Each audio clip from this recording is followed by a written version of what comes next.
Hi, and welcome to this installment of Frank and Mary here in Westborough. If you haven't seen this show before, that means you haven't been watching much TV because we're on like all the time. No, if you haven't seen this show before, my name is Arthur Bergeron. My day job, I'm an attorney at Myrick O'Connell. We're actually right here in Westborough, beautiful Westborough. But this is not about my day job. This is really about my friends Frank and Mary. If you've seen any of my presentations before, you know that Frank and Mary's goal in life is to live in their house until they die and be buried in the backyard. And if that means Westborough, that means right here. So the point of the show is, if you're like Frank and Mary and you want to stay right here, who do you need to know? What are the programs you need to know about? So my great co-host is Shelby Marshall, whom like everybody knows, right? It seems. And she is always in charge of finding these great guests, although I see a familiar face this week. So whom do we have today, Shelby? Yeah, a familiar face that we know and certainly the town knows. So really happy that our town manager, Kristi Williams, is our guest today. So Kristi, welcome back. Thank you. Happy to be here. Yeah. So Arthur, I asked Kristi to join us because as Frank and Mary know, and you know, we have a town meeting coming up on Saturday, November 7th at 10 a.m. at Westborough High School. This is our special fall town meeting. We typically have it in October, but because of COVID and yada, yada, yada, we're having it in November, and you know, that thing called the elections, and it's been a little bit busy around town. So I asked Kristi to come on to give us an update on really, you know, things that obviously Frank and Mary care about. The budget, how much are my taxes going to go up? You evil government people, how much are you going to tax me more to live in this town for services that I know I really appreciate, but I don't want to really pay for? And you know, Kristi looks like such an ogre too, you know? I know. She's just the epitome of that kind of like evil government, you know. Blah, blah, blah, blah. Right. So we're going to talk about that, and then we'll look and we'll talk a little bit about the town warrant, which, you know, of course, is what we follow during town meeting. And then we'll look ahead to FY22, and Kristi's going to pull out her crystal ball and talk to us about that. So Kristi, again, welcome. Talk to us about the FY21 budget and what Frank and Mary care about. Sure. So I was on the show several months ago talking about the impacts of COVID and particularly the economic impacts of COVID. So, you know, some of the ways that the town obviously revenue in addition to taxes is through local receipts. So restaurants and hotels and things like that. So we certainly, those industries were impacted by COVID. And so we had to take that into account as we looked at our FY21 budget. When we went to town meeting in June, we were predicting that our FY21 budget would create a $457 increase to the average single family, which would be an average tax bill of $10,232. We actually worked really hard to get to that number because pre-COVID, that was where we were at. That's what we anticipated going to the March town meeting with. And so we were really proud to be able to get back to that number. But I have even better news because, you know, with that number came out of certainly changing our estimates on the local receipts, but also estimating that our state aid would go down. And so the legislature and the governor are committed to level funding our state aid, which means that some of the estimates, some of the things that we thought might happen, some of the reductions we thought might happen, actually are not going to happen in FY21. And so prior to the November town meeting, we are actually now estimating a $197 increase to the taxes. However, because we did so many things with the budget to, you know, to get to that $457 number, and because we held off on some of the purchases because we didn't really know what was going to happen with COVID, some of the articles on the town meeting warrant will impact the taxes. And so, assuming everything passes at town meeting, the increase to the average single family will be $228. So it's down from the $457 that we were originally anticipating. And so, you know, we're very happy to be able to share that news. So and as a member of the Board of Selectmen, I'd like to take full credit for that. I'm totally kidding. And I was just kind of quickly doing those numbers in my head. And as a percentage of what people are paying in taxes, that's not a gigantic increase. If your typical bill is about $10,000 and you're going up, what is that, about 2%? It's like, yeah, it's 2.3% increase. That's great. That's great. I mean, and I think people really, maybe it's just me, but I think people really come to appreciate town services over the last 6 months, because they've got it, from both the police and the fire and so many, and, whoever knew the health people before this? Right. And now they're a big deal and they've really been helpful, Yeah. So it's just a lot easier to take. I'm just make this as an observation as a friend of Frank and Mary, right? Yeah, Yeah. no, absolutely.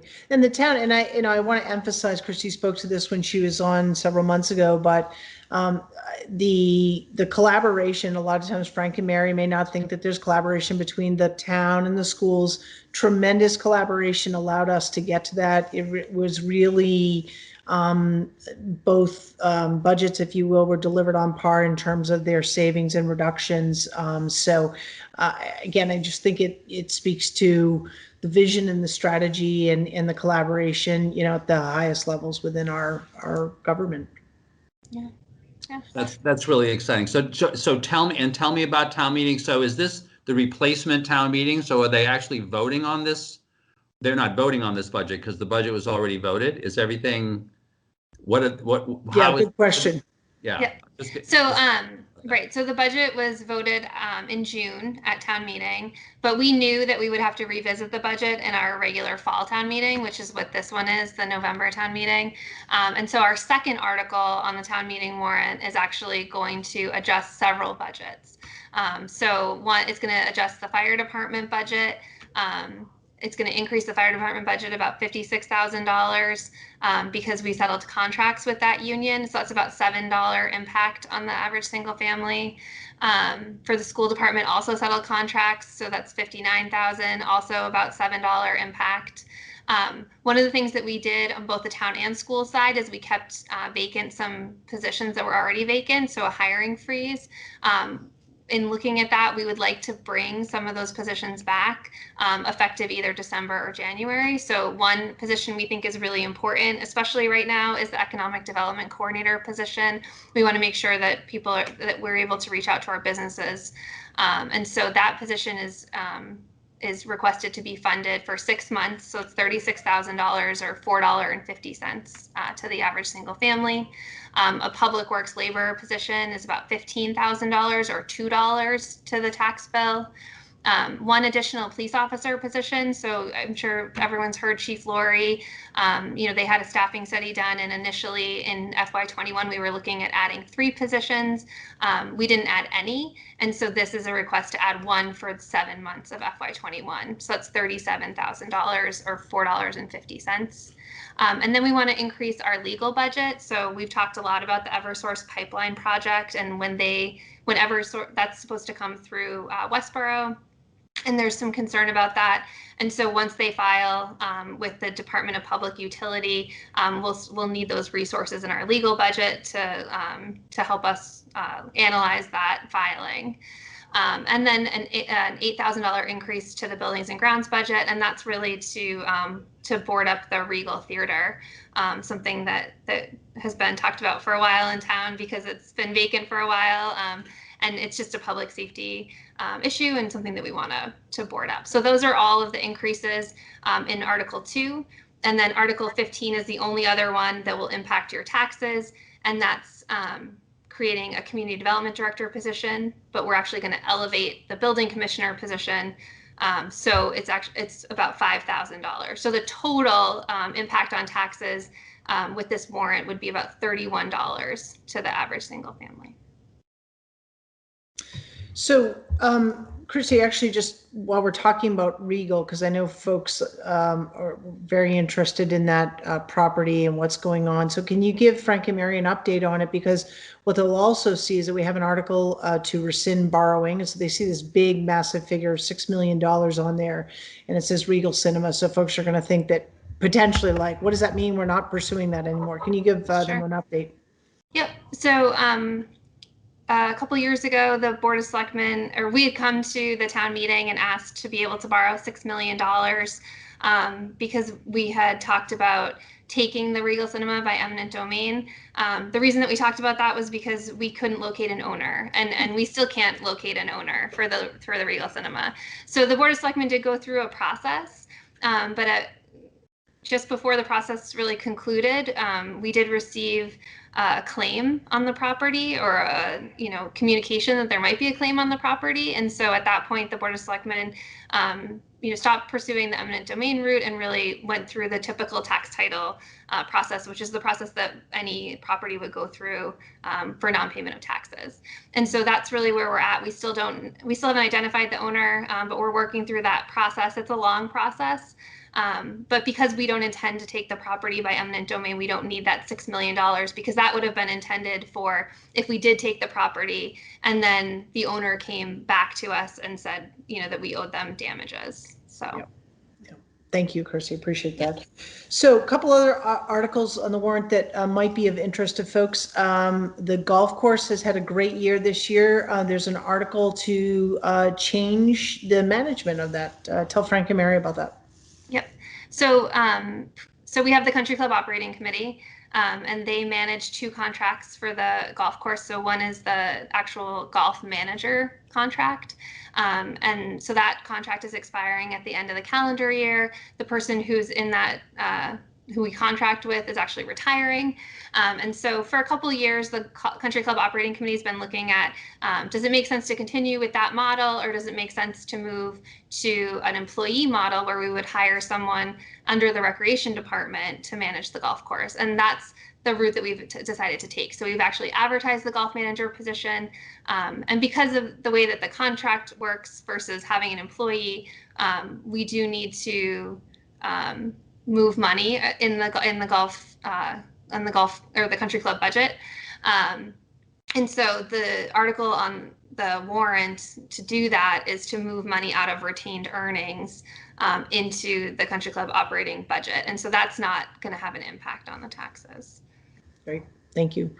Any other articles we've talked? Alan Edinburgh was a guest not too long ago, actually twice now, talking about the Affordable Housing Trust.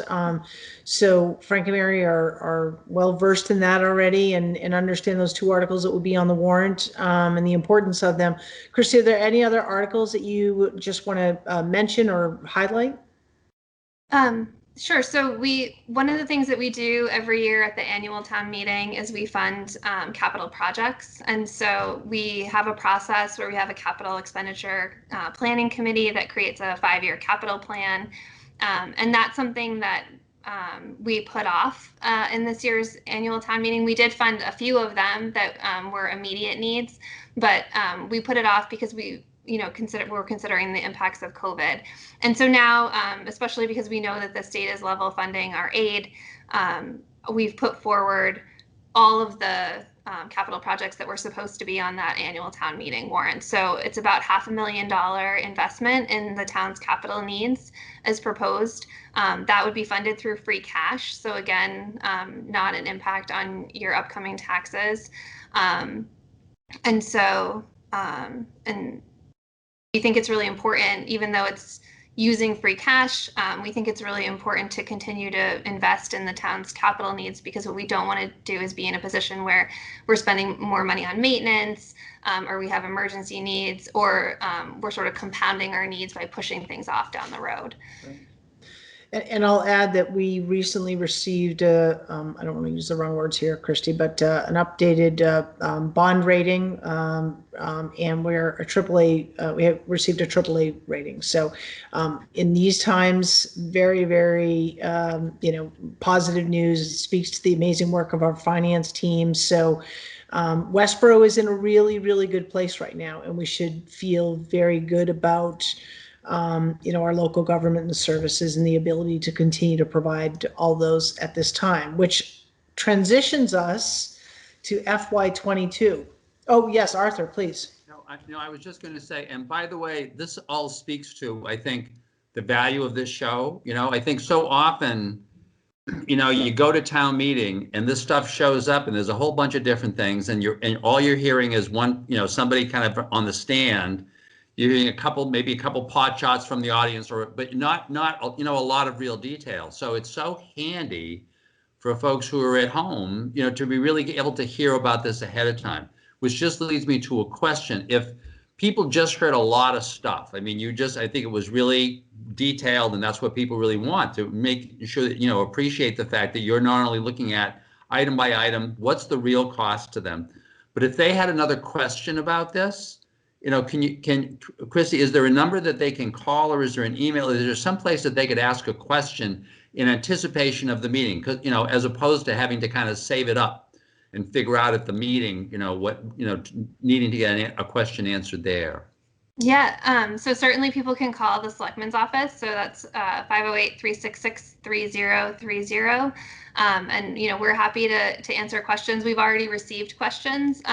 People are obviously concerned about what the articles are going to cost them. So I would encourage people to call. You can email me, kwilliams@town.westborough.ma.us.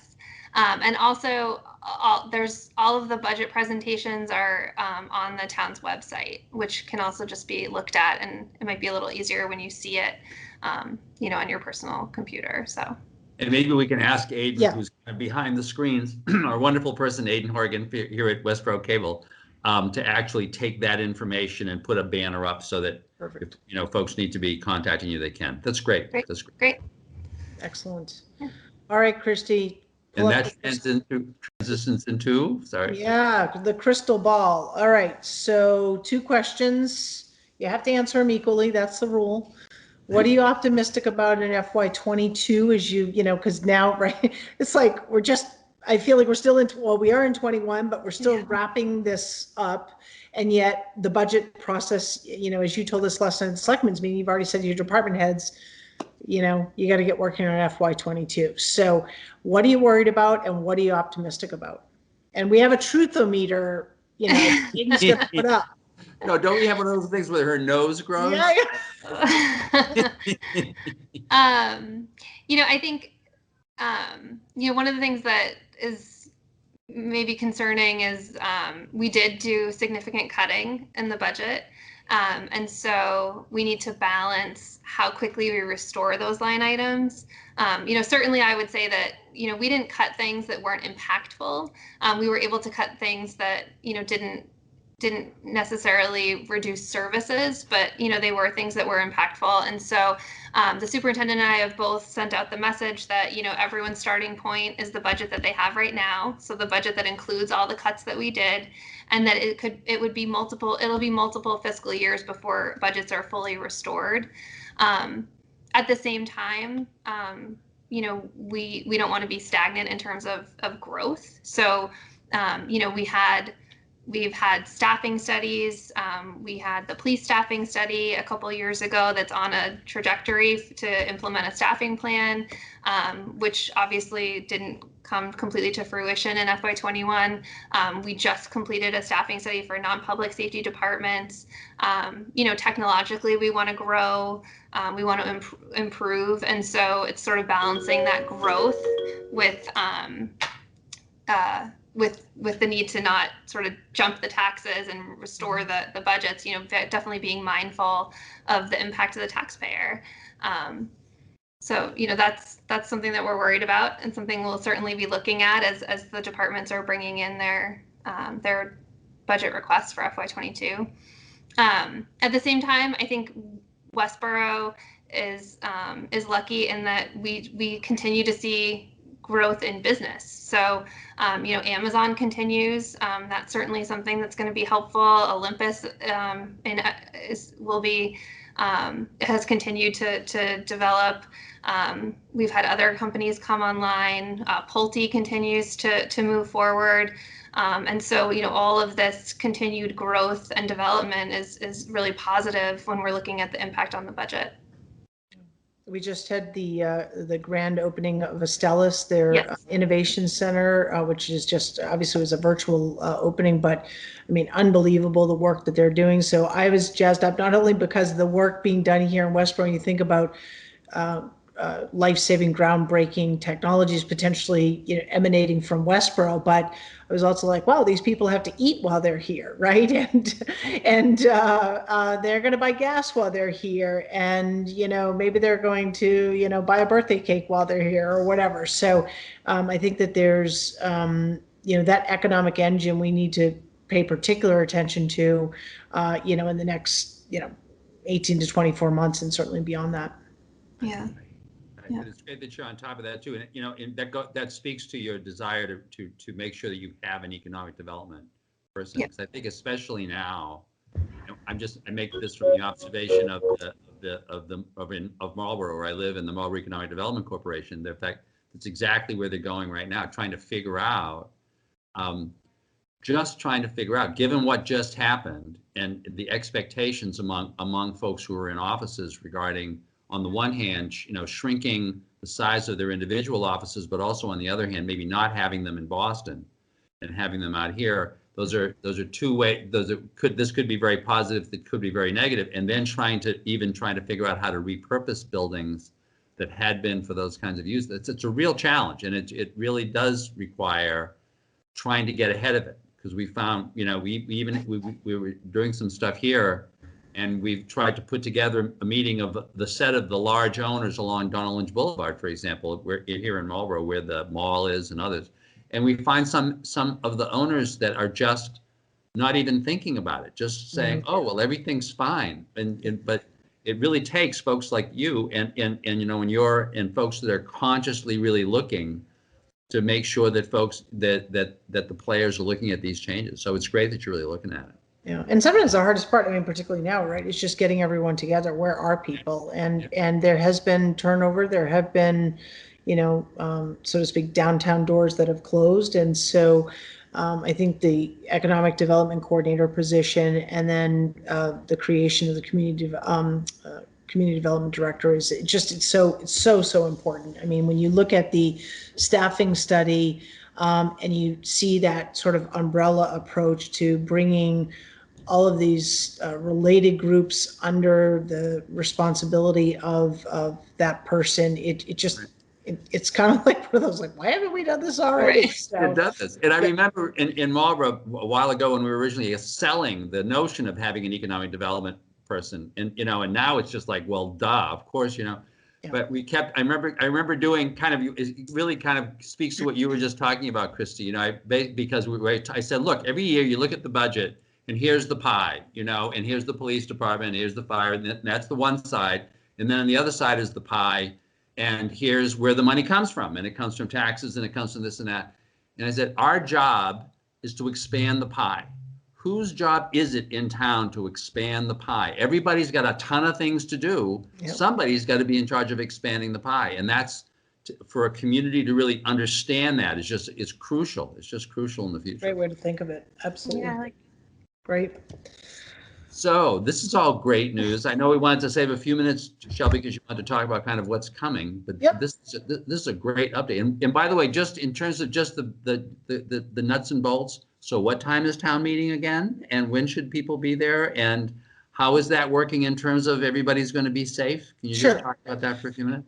Yeah, Kristi, you want to take that, or you want me to take that? I was just going to say, town meeting is November 7th at 10 a.m. at the high school, at the Westborough High School. And we have had now 2 indoor town meetings during COVID that where we work to maintain social distancing. Everyone wears masks. I know that we continue to improve every time we do it, and so we're working on expanding that layout to invite, to welcome even more participants in town meeting this time. So that's very exciting. And I bet a lot of people who live in Hudson who are trying to figure out how to go to their outdoor town meeting next month, may hear about this and envy the fact that there are some towns that have figured this out. Well, we kicked that around at length about the ability to do outdoor, but again, just it's kind of like a couple hours and standing or sitting in freezing cold weather that might be drizzly is not conducive to slideshows and participation. So we're going to do it. We're going to do it safely, and I would encourage folks to arrive early so they get a seat, and there'll be multiple rooms available, and we're gonna have a great meeting. Terrific. So now, and now Shelby, to you. Yep. You know, so Kristi, Shelby gets to do a weekly update every week for Frank and Mary, you know, so in case we forgot kind of what's happening next, we can find out. So Shelby. Yes, so very excited about next week's guest. We have Phil Kittredge coming on. Phil, as many of our viewers will know, is he's actually been a guest on our show, but he and his wife manage the food pantry, but he's not coming on for that. He's going to come on because he is a published author, and he's going to talk about his book, Westborough, and it's basically what I sort of call a photo journal of Westborough's history. So he's going to come on and talk about that, and great gift for folks looking to support a local business and buy a book about Westborough. So he'll be our guest next week. And then on Veterans Day, which is the following Wednesday, we'll have Mrs. Andrea Little on. I've been working with her. She actually is the former national chairman of the Blue Star Memorial project, I guess. She's also a member of our garden club, and she brought the idea of bringing the Blue Star Memorial here to Westborough. So the Board of Selectmen have approved that. We know the placement. We've worked with the other veterans groups in town, so very excited to have her on to talk about why we're doing it, where, and all of that good stuff. And then right before Thanksgiving, the 18th, we're going to talk about composting, right? Because you're going to have all this leftover food. I know, it's like, wow, really exciting stuff. Westborough has a new composting program. And a lot of leaves. You have the, right? You know, right? And a tremendous number of leaves. Right. So we're going to talk about composting, the new program here in Westborough. And then on the 25th, we're going to take the day off because Frank and Mary will be busy making pies. And so it will be a day of rest. So that's November for us. That's terrific. So Kristi, you can see that Shelby has just really gotten into this. This is wonderful, right?